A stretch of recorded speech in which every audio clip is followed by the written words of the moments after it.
térmica de 8 grados. Alberto Medina Méndez, ¿cómo te va? Buen día. ¿Qué tal? ¿Cómo están? Muy buenos días. Gracias por la invitación, como siempre. Bueno, Alberto, ¿qué reflexión te deja el resultado de las PASO? Demasiadas, diría yo. Pero bueno. Primero, ¿te sorprendió o no te sorprendió que se haya convertido Javier Milei en el candidato y en el espacio político más votado? Sí, yo creo que se sorprendió a propios y extraños, digamos, ¿no? Me parece que no estaba en el cálculo semejante número, inclusive para los mismos participantes de la elección y fundamentalmente para los seguidores de Milei, que en su análisis más optimista le daban 25%, digamos, ¿no? Esto no estaba en la grilla de posibilidades, y lo cual demuestra que había también un votante ahí silencioso dispuesto a hacer una elección en una dirección, y por supuesto eso terminó plasmándose en los números de ayer, que dejan mucho análisis. A mí particularmente me llama poderosamente la atención cómo va a quedar conformado el Congreso con este número. Vamos claramente a una segunda vuelta, no hay manera de identificar que alguien saque 45% en la elección de octubre, que están a 15 puntos, sería subir el 50% de los votos en cualquiera de las fuerzas políticas. Eso no parece razonable, salvo que ocurra una hecatombe en términos económicos y eso termine de desmoronar lo que está pasando. Tampoco imagino una diferencia de 10 puntos entre el primero y el segundo. Ayer terminamos con 2 puntos de distancia entre el primero y el segundo, eso tampoco parece ser posible. En ese contexto vamos a segunda vuelta, esto se termina el 19 de noviembre, ¿no? Sí. Y entonces el Congreso se conforma con la elección de octubre. ¿Nos va a permitir madurar como argentinos? Porque ahora vamos a necesitar que de una vez por todas se sienten a hablar. Bueno, ese es el gran desafío, ¿no? Hay que ver si la sociedad argentina está dispuesta a conversar o estamos frente a una nueva grieta con otros actores, porque Argentina tiene esa cuestión de la polarización, y ya escuchamos anoche ya esta cuestión despreciativa hacia el votante que no piensa como uno, ¿no? Entonces esto es peligroso. Hay gente que nos explica cómo se dio este resultado y se enoja con el votante en vez de revisar qué es lo que está pasando, qué es lo que deberíamos hacer razonablemente, ¿no? Es decir, ¿por qué está ocurriendo esto? Esto es la consecuencia de una dinámica y una forma de hacer política. Es el resultado, el corolario, y entonces en vez de enojarse con la reacción, habría que preguntarse la causa, ¿no? La causa Alberto, es el círculo vicioso que Argentina tiene hace muchos años, ¿no? Espacio por espacio, ¿no? Estos números de ayer, 30,04 para La Libertad Avanza, 28,27 para Juntos por el Cambio, 27,27 para Unión por la Patria. Para cada uno, ¿es su techo o su piso? Porque de ahí también se va a definir quiénes son los actores de esta segunda vuelta.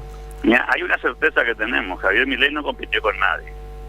Es decir, que el voto de Javier Milei es el voto de Javier Milei. Claro. Después, en cada uno de los espacios, tanto en Unión por la Patria como en Juntos por el Cambio, estamos suponiendo que el que ganó se queda con el 100% del espacio, y que el 100% de los votantes que votaron en Juntos por el Cambio y en Unión por la Patria van a seguir al que ganó.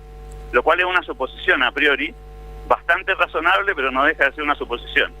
En el caso del votante de Milei, sabemos que lo votó a Milei, y es muy poco probable que ese votante se mueva. Yo creo que ese es un voto duro en una elección en la que ayer votó bastante gente y en la que el margen de crecimiento de votantes es relativamente bajo, digamos, ¿no? O sea, Argentina podría tener el 22 de octubre una participación del 75%, ojalá del 80%, que es el récord que tiene Argentina en una presidencial, porque claramente la elección se ha convertido en muy atractiva, ¿no? Es decir, una elección de definiciones sobre el final va a hacer que mucha gente que no quiere votar termine votando, aunque sea por espanto, aunque sea porque no quiere que gane A, B o C, y eso lo va a llevar a participar en las urnas el 22 de octubre, lo cual significa que vamos a tener un poco más de votantes. Pero fíjense que los 3/3 completan 90 puntos.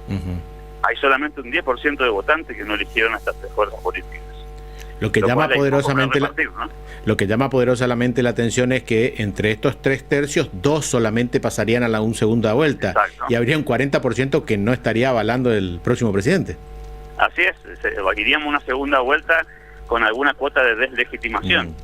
Lo que pasa que no es lo mismo ir con ese porcentaje si votó el 80% de la gente, claro, que en estas elecciones provinciales que veníamos escuchando 50 y pico por ciento, 60% de participación, digamos, en la que vos tenías una mayoría, pero una mayoría sobre un padrón electoral de votantes más bajo, digamos, ¿no?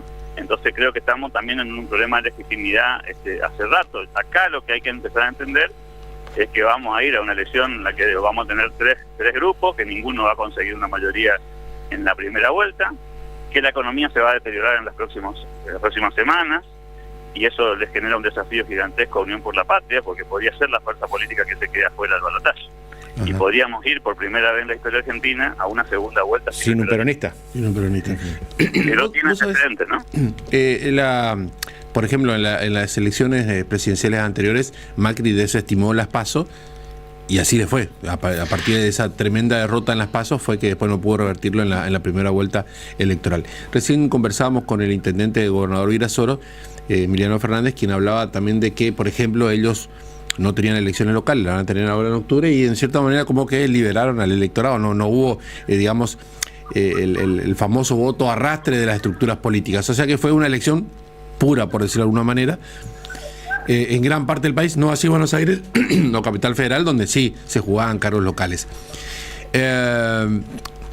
¿Te parece que si vos liberás al electorado, como se liberó en gran parte del país, para que, digamos, sin ningún tipo de condicionamiento político pueda expresarse en las urnas, se podrían repetir situaciones como esta, en la cual un fuera, a ver, no sé si él ya es un outsider o no, porque siempre estuvo vinculado a la parte económica, a la parte política, pero que se repitan resultados de estas características? Y mirá, yo creo que una de las lecciones de ayer es que cuando la gente toma una decisión, las estructuras políticas no sirven. Y si no, mirá la provincia de Buenos Aires. O si no, mirá Formosa. Es decir, claramente no... en los aparatos, inclusive en las provincias en las que jugaron más fuertemente, porque claramente hubo provincias en las que el aparato político estuvo más tibio y otras en las que jugaron más fuerte. Ahora, los resultados no son muy distintos, ¿eh? Mirá La Pampa, mirá San Luis, digo, hay para analizar en esto de que el voto espontáneo de la sociedad es muy difícil de arrastrar. Yo creo que inclusive tenemos una leyenda, y los mismos analistas políticos caemos en esa trampa, de creer que el poder de juego de las estructuras políticas es más de lo que realmente es. Al final del día, cuando vos mirás cuánto es lo que mueve la política, mueve mucho menos de lo que nosotros decimos que mueve.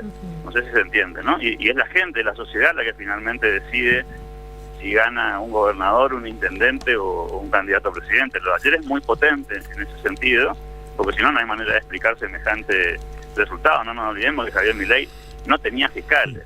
Tenía fiscales generales en muchas mesas. Pero te pasaba, por ejemplo, perdón que te interrumpa, vos mirabas en Unión por la Patria y tenía gobernadores, tenía legisladores, tenía todo alrededor de Massa.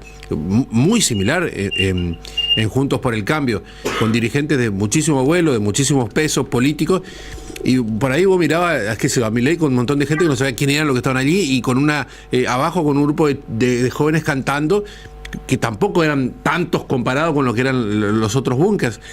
Es decir, se tiró abajo todo lo que era la historia de cómo deberían ser los tratamientos proselitistas en Argentina.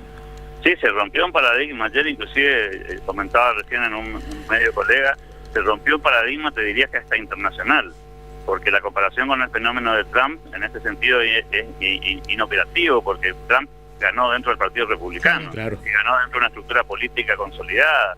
Algo parecido pasó con Bolsonaro, que era una alianza política de un jugador que tenía 24 años en el Congreso. Es decir, acá estamos hablando de un personaje que está solo en términos políticos, que no tiene otras figuras de relevancia a su alrededor, que no tiene estructura, que no tiene fiscales, que aparentemente no tiene financiamiento, porque no lo hemos visto, por lo menos el despliegue de ese financiamiento en la calle, y se encuentra con un fenómeno que cuando mirás inclusive Corrientes es muy interesante, ya que hablaron de Virasoro, porque en los polos productivos más importantes es donde mejor le fue.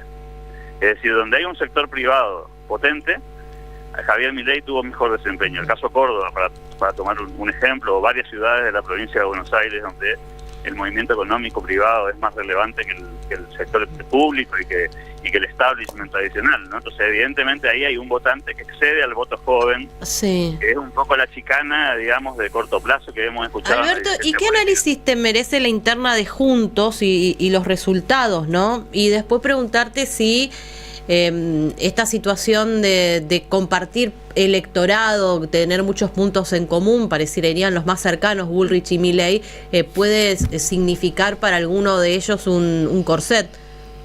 Bueno, lo primero que hay que decir ahí es que la gran decepción de anoche, que creo que quedó solapada por el resultado de Milei, es el fracaso estrepitoso de la campaña de Horacio Rodríguez Larreta, ¿no? la campaña que más dinero gastó, que más despliegue político hizo, que más territorialidad intentó mostrar. De hecho, todos los análisis decían, bueno, tiene un aliado político significativo como la Unión Cívica Radical en todo el país, que le va a dar territorialidad, y tiene la caja de la Ciudad de Buenos Aires. Bueno, eso significó el 10% de los votos, ¿sí? Al final del día, Patricia Bullrich, que también hizo una campaña muy austera, que hizo una campaña con muy poca estructura, más espontánea, termina sacando bastante más que Horacio Rodríguez Larreta, mostrando también que cuando la gente quiere ir en una dirección no necesita ni arreo, ni acarreo, ni estructura, ni nada que se le parezca, ¿no? Sí es cierto que va a haber un voto competitivo ahí, entre el votante de Patricia Bullrich y el votante de Milei, claro, que quiere cosas parecidas, que además está pidiendo cambios profundos, no cambios light, y un gran desafío en Juntos por el Cambio, que es cómo hacer para convertirse en la expresión del cambio, ¿no? Porque acá vamos a tener finalmente una competencia entre quién expresa mejor el cambio. La sociedad en ese sentido ayer me parece que se expresó con mucha contundencia, el oficialismo se quedó con el 30%, menos del 30%, no pudo retener ni con la estructura, ni con la platita, ni con la distribución de recursos, ni con nada por el estilo, más que el 28%. En todo el país, muy concentrado en la provincia de Buenos Aires, hay que decirlo, cuando uno mira los números. O sea, el desempeño de la provincia de Buenos Aires, de Kicillof y de Massa ayer, salvó el papelón. Digamos, sin este distrito, si vos mirás la elección, te vas a encontrar con desempeños realmente paupérrimos para el oficialismo nacional, digamos, ¿no? Entonces me parece que ahí va a haber competencia, ¿sí? Haciendo futurología, recién hablabas y escribías los posibles récords que podría lograr Javier Milei. ¿Sería el primer presidente sin gobernadores? Y es posible que eso suceda. Yo no Porque sé no tiene una sola gobernación, o sea, recordemos que además sus candidatos, donde los presentó, no les fue bien. No, inclusive en las provincias que votaron ayer. Es decir, tampoco de las provincias que votaron ayer, como el caso de Entre Ríos, Provincia de Buenos Aires, Ciudad de Buenos Aires y Santa Cruz, que votaban también la provincial, tampoco le fue bien en la elección local, digo, ¿no? O sea, en la elección que excede la presidencial. No ganó en Santa Cruz, no ganó en Entre Ríos, no ganó en la Ciudad de Buenos Aires, no ganó en la provincia de Buenos Aires. Sin embargo, le fue muy bien en la presidencial, lo cual demuestra también ahí que el que tiene los votos es Javier Milei y que no es trasladable tan fácilmente al resto de los candidatos. Sí. El dato es que va a tener 35/40 diputados nacionales perdiendo, ¿no? Si no entra al balotaje, va a tener esa cantidad de legisladores, y eso va a hacer que sea el fiel de la balanza en las votaciones en el Congreso. Yo te diría que ya tiene garantizado ser el que da quórum y tiene garantizado el que te puede dar una mayoría electoral, saliendo tercero y no participando en el balotaje inclusive, ¿no? Alberto, muchas gracias, un abrazo. Hasta pronto. Nos vamos a la pausa, son las 9 de la mañana. Hoy te preguntamos si te sorprendieron